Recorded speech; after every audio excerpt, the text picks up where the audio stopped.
Je vais aujourd'hui vous envoyer en Nouvelle-Zélande pour y rencontrer mon oncle Alexis Guérin, qui est chercheur et spécialiste des techniques de mycorhisation appliquées à plusieurs espèces de champignons comestibles. Alors Alexis, pourrais-tu me décrire ton parcours professionnel en commençant par ton choix de série dès le lycée? J'ai choisi les séries sciences au lycée, à partir de la première S, et puis ensuite une terminale C. Alors ce qui est intéressant, c'est que les maths me demandaient pas mal de travail, et du coup j'ai dû délaisser la biologie, qui deviendra en fait par la suite ma spécialité. Après le bac, pour continuer les études dans la science qui m'intéressait, la voie logique c'était de faire une classe préparatoire. Et là, un choix s'imposait dès l'entrée, c'était soit maths sup ou maths sup bio. Et dans mon adolescence, j'avais un intérêt pour l'espace, la conquête de l'espace, le ciel. Donc j'étais plutôt tenté pour faire maths physique. Et finalement, peut-être les difficultés que j'avais en maths et le fait aussi que la maths sup bio me paraissait offrir un programme plus complet, parce que ça couvrait aussi la biologie. C'est ce que j'ai choisi finalement. Pour revenir à la classe préparatoire, malgré le rythme dur, qui était assez éprouvant, parce qu'il y avait tellement de choses à apprendre, ça reste quand même un de mes meilleurs souvenirs de mon éducation, parce que c'est la période où j'ai appris le plus, je crois, et ça m'a ouvert l'esprit, et surtout j'ai vraiment compris que c'était la science qui m'intéressait pendant ces 3 années de prépa, puisque j'ai fini une 3e année avant de réussir les concours. Après un résultat finalement assez bon au concours agro, un nouveau choix important se présentait. C'était quelle école choisir. J'avais pu faire l'école de géologie à Nancy, l'agro à Montpellier. J'ai raté d'une place l'entrée à une école normale à Saint-Cloud, donc ça m'aidait à ne pas avoir de choix à faire dans cette optique-là, qui pourtant apparaissait stimulante. Et voilà, j'ai finalement choisi l'agronomie à Montpellier, mais non sans inquiétude, parce que je dirais, j'avais conscience que c'était pour travailler, je dirais, dans la science productiviste, et ça ne m'attirait pas vraiment. Voilà. Mais donc, je dirais, les 2 premières années passées en école d'agro ont été des années de réflexion, dans lesquelles j'essayais un peu de savoir ce que je voulais faire plus tard. Et finalement, s'est présentée l'opportunité en 3e année de faire ce qu'on appelait à l'époque un DEA. Aujourd'hui, on dirait un master. Et j'ai trouvé un laboratoire dont le thème se rapprochait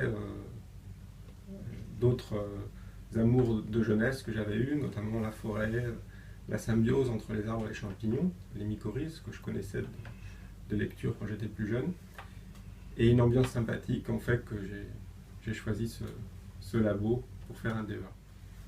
Ce DEA a été un peu ma première expérience professionnelle dans le monde de la recherche, et c'était très intéressant parce qu'en fait je travaillais à cheval sur 2 laboratoires. Le laboratoire qui travaillait sur les mycorhizes, qui était mon principal laboratoire, et un laboratoire de biochimie et physiologie végétale très sérieux, qui était un laboratoire dans lequel j'apprenais une technique très moderne qu'on essayait d'appliquer aux mycorhizes. Et en fait, j'avais d'emblée une vision de 2 mondes différents de la recherche, un peu une recherche compétitive et un peu stressante dans le labo de biochimie, et une recherche plus orientée, je dirais, plus humaine, plus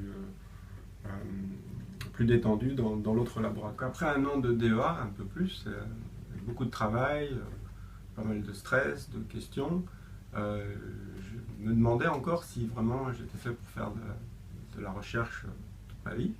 Et là, s'est présentée une autre occasion qui m'a permis de patienter un petit peu, c'était de faire un service civil en Guyane française, donc dans un cadre de forêt tropicale qui je crois, a contribué à nourrir ma passion pour la biologie et la nature, et qui m'a permis de réfléchir aussi. Et à mon retour, en fait, j'ai eu une proposition de mon ancien responsable de DEA de faire une thèse sur les lactaires à lait rouge, des champignons comestibles du sud de la France. Et je me rappelle encore dire oui au téléphone, et c'était un peu comme un coup de poker pour moi de m'engager dans une thèse. en me disant on va bien voir comment ça se passe. Et je crois que c'est un petit peu ça aussi, un peu comme ça que les carrières se construisent. Alors la thèse fut une expérience vraiment intéressante. Les 6 premiers mois ont été difficiles. Le travail n'avançait pas par rapport au plan annoncé, etc. J'étais pas très à l'aise et en fait, il y a eu un déclic au bout de 6 mois. J'ai embarqué une nouvelle technique au labo qui s'appelait la PCR, qui marchait bien. J'ai commencé à mieux comprendre comment travailler avec les champignons et en fait, je me suis pris au jeu très rapidement. Et cette thèse a été, je crois, on peut dire un succès, avec des résultats comme la production de champignons pour la première fois dans des chambres de culture. Et surtout l'intérêt de mes collègues pour les travaux était vraiment des choses qui me portaient. Et cette thèse a conduit à 2 autres expériences professionnelles qui ont suivi. Une au Japon, qui a duré 5 ans, et ensuite au Canada pour 6 mois. Donc ces 2 expériences étaient ce qu'on appelle des post-doc, qui sont en fait des contrats à durée déterminée qu'on fait à l'étranger, dans des laboratoires, sur des programmes de recherche sur une période fixe. Et ces périodes à l'étranger sont très enrichissantes, m'ont ouvert l'esprit et ont finalement débouché à plus long terme sur une opportunité d'embauche dans un institut de recherche en Nouvelle-Zélande, donc très loin de la France. Et donc en 2004, j'ai postulé pour ce poste, je l'ai eu, et ça fait 10 ans maintenant que je travaille en Nouvelle-Zélande dans un institut de recherche dédié à la production végétale et à l'agroalimentaire. Merci beaucoup. Nous savons tous que la recherche est un milieu difficile. Pourrais-tu à présent m'avouer quelques échecs dans ta vie de chercheur ? Le principal échec auquel j'ai fait face dans ma carrière de scientifique est le fait que la relation entre le monde de la recherche et le monde commercial des développements économiques est loin d'être parfaite. Et je trouve que c'est dommage parce que on pourrait, dans nos sociétés d'aujourd'hui, on pourrait utiliser beaucoup plus et beaucoup plus rapidement les résultats de la recherche si cet échange, interaction entre les 2 mondes était mieux faite. Souvent, il y a une difficulté qui est liée à l'échelle de temps. C'est-à-dire que la recherche fonctionne sur des périodes de temps beaucoup plus longues que le monde économique. Et du coup, la valeur de la recherche n'est pas bien perçue par le monde économique, qui attend par exemple des conséquences pratiques d'une recherche au bout de 2 ou 3 ans, alors que souvent c'est plutôt sous une période de 10 ans que la recherche va vraiment faire des progrès qui seront tout de suite utilisables de façon économique. Un autre échec, c'est vraiment quand on a un refus de financement qui n'est pas fondé sur des critères scientifiques.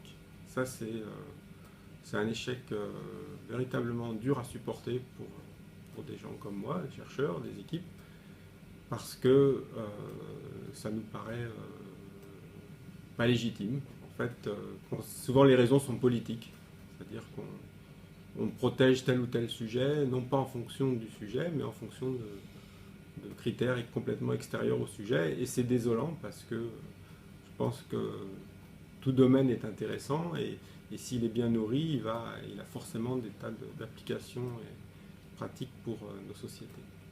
Bon, après, il y a d'autres échecs, comme par exemple la difficulté à publier au début de la carrière, si on n'a pas les bons appuis, les bons conseils. C'est parfois un petit peu décevant parce que je crois qu'un jeune chercheur est très productif et il a souvent besoin d'aide pour publier et apprendre à publier. Qui dit échec dit réussite, n'est-ce pas ? Alors dis-moi Alexis, de quoi es-tu fier dans ta vie de scientifique ? Il y a plein de choses dont je suis fier en tant que scientifique et je crois que la principale c'est le domaine dans lequel je travaille. Je suis vraiment fier de ce que je sais et de l'importance pas que moi, de ce que moi et mes collègues savons, de la relation très intime qui existe entre quasiment toutes les plantes sur la planète et les champignons du sol. Donc la symbiose mycorhizienne.